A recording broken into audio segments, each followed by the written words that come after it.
alaikum. Good afternoon and welcome to Bena Midday News, coming to you live from Atomic Junction, Benab House, Medina. My name is Sherifatu Ayuba. Coming up this afternoon, release of KPMG report as a good president says Center for Democratic Development. Is Akufo-Addo no longer the mother serpent of corruption? Esiedun Ketia asked Martin Amidu. Let's address barriers to fistula. Free Ghana, says First Lady. Details of the stories comes up shortly.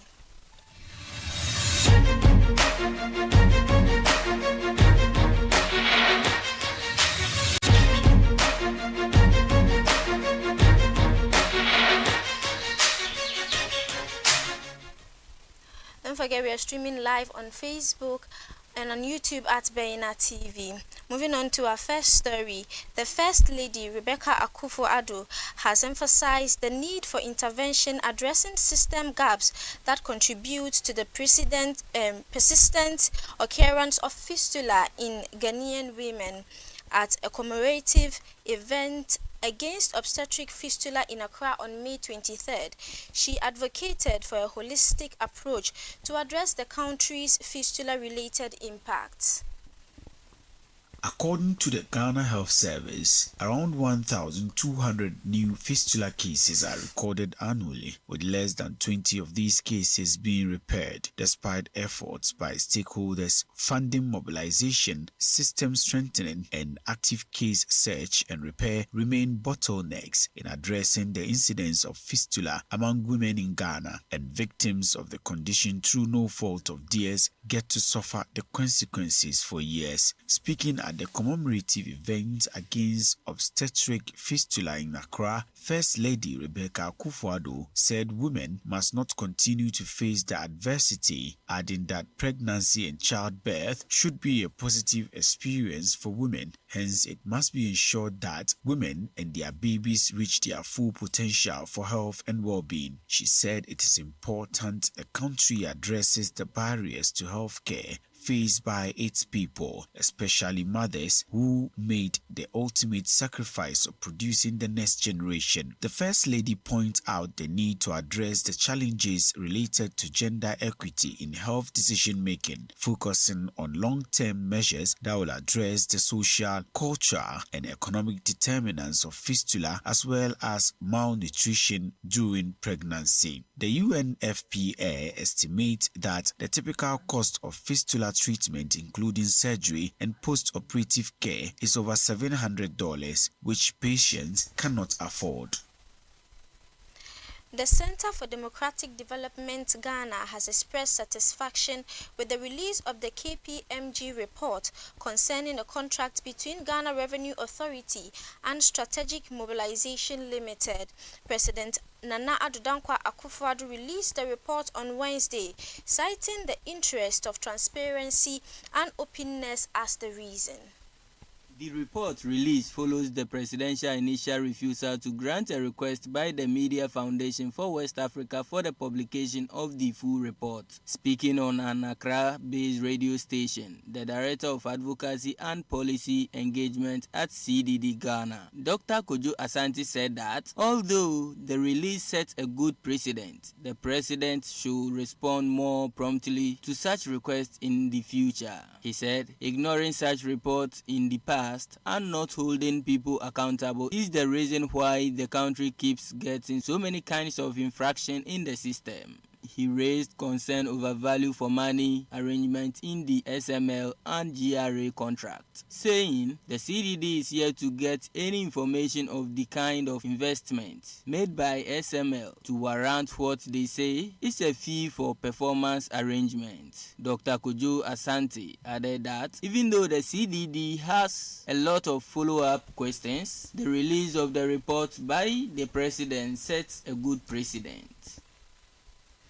Organized labor has called on Ghanaians to reassess the proposed policy of the New Force movement to dredge the sea to Kumasi in the Ashanti region.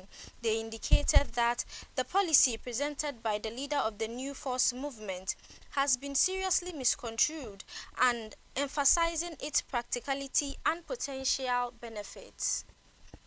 Speaking at a meeting between the New Force Movement and the Trade Union Congress (TUC) of Ghana to present the 60 industrial policies of the movement, the Secretary General of the TUC, Dr. Anthony Yauban, expressed support for political leaders whose policies can transform the country. He highlighted that organized labor is prepared to back initiatives that promise significant developmental impacts. According to him, Ghana is naturally gifted with huge rivers like River Pra, River Tano, among others, that can be dredged and connected to the sea for vessels to use as means of transportation from Ghana to the north. Leader and founder of the New Force Movement, Nana Kwame Bediako, presented highlights of 16 industrial policy plan of the New Force to TUC, speaking on corruption, agriculture, education, and health and climate change. Nana Kwame Bediako called for a strong partnership with the TUC to ensure the successful implementation of these initiatives, and underscores the importance of collaboration in achieving substantial economic and social progress for Ghana.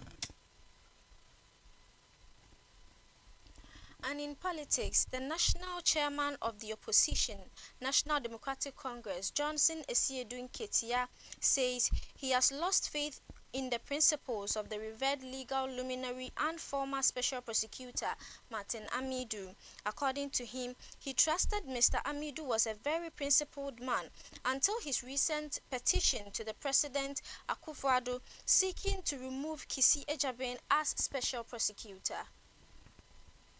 Johnson Esiedun Ketia said his faith in the former special prosecutor Martin Amidu as a principled person is badly shaken. This comment comes after a petition dated April 30, 2024 was sent to the president by Martin Amidu, which was forwarded to Justice Gertrude Tokonu on May 6, 2024. Mr. Amidu alleged procurement breaches in the purchase of vehicles for the office of the special prosecutor and abuses involving judges and the administration of justice. Other allegations included violations of citizens' rights through arrest and detentions, violations of the right to information, and improper appointment of personnel to the office. According to the national chairman of the NDC, the motive of Mr. Amidu's petition remains unclear to him. He said he is surprised that the very person the former prosecutor once described as the mother serpent of corruption is the same person he would petition to deal with perceived corrupt acts. The NDC chairman stated that Mr. Amidu's decision to petition the president has weakened his credibility and undermined his previous effort to fight corruption, especially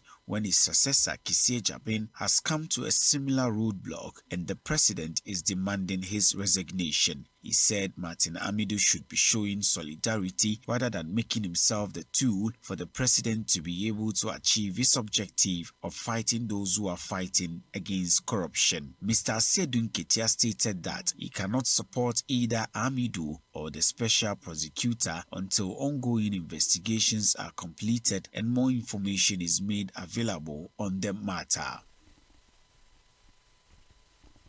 The Attorney General's office is denying allegations made by one of the accused persons in the trial of the minority leader, Dr. Kaisel Atoforsen.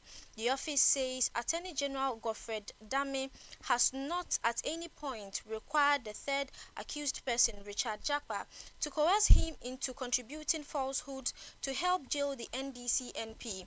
This comes after Richard Jakpa, the third accused in the ambulance purchase trial, claimed that the Attorney General had previously approached him to help him build a case against the minority leader and former Deputy Finance Minister, Dr. Kaisel Atoforsen. The NDC expressed concern over what it views as a clear case of persecution against Dr. Forsen, who has been a prominent figure in opposing the current government's policies. We've always maintained, as far as this matter is concerned, that we don't believe that the Akufo-Addo Bawumia NPP government is up to ensure that justice is done in this matter, and that this is a clear case of persecution and not prosecution. And we have times without number explained why we think that Honorable Atoforsen is innocent and that this whole case is needless. Now the matter has been before the courts. Various witnesses have been called. The minority leader himself has opened his case and closed his case. Currently, the third accused is being cross-examined by lawyers for the minority leader, who is the first accused. And today, cross-examination was done by our own director legal, Eduji Tamaklo. So we're all in court to monitor the proceedings. But we were shocked to the marrow when the third accused, under cross-examination, disclosed to the courts that the Honorable Attorney General has been reaching out to him, calling him over the phone, and that he has met with him in person, and that the Attorney General has been asking him to give false testimony to the courts and skew his testimony in such a way that corroborates the case of the Attorney General against the first accused, so that the first accused can be convicted and jailed. But the Attorney General in the statement insisted that the Republic has never required or desired the cooperation of any of the accused persons in the matter, in which it has already succeeded in establishing a prima facie case against all the accused persons. In the statement signed by Deputy Attorney General Alfred Tuah-Yeboah, the office rather pointed to Mr. Jakpa of being the one who, by various letters of multiple occasions, proposed to the Republic through the Attorney General to engage in plea bargaining or plea negotiations. This plea bargaining proposal, according to the statement, has to date not been accepted by the Attorney General. In the earlier press release, the NDC chairman Johnson Asiedu Nketia posited that this incident confirms the legitimate and long-held suspicion of the devious modus operandi of Godfrey Dame and the government he represents. The NDC said it is deeply scandalized by the clear case of persecution against the leader of the party's caucus in Parliament, who has been at the forefront of the struggle against misrule of the oppressive and despotic Akufo-Addo Bawumia NPP regime. The NDC statement criticized the Akufo-Addo Bawumia administration, accusing it of lacking integrity and perverting the course of justice. The party has announced its intention to hold a press conference during which it plans to present evidence supporting its claims.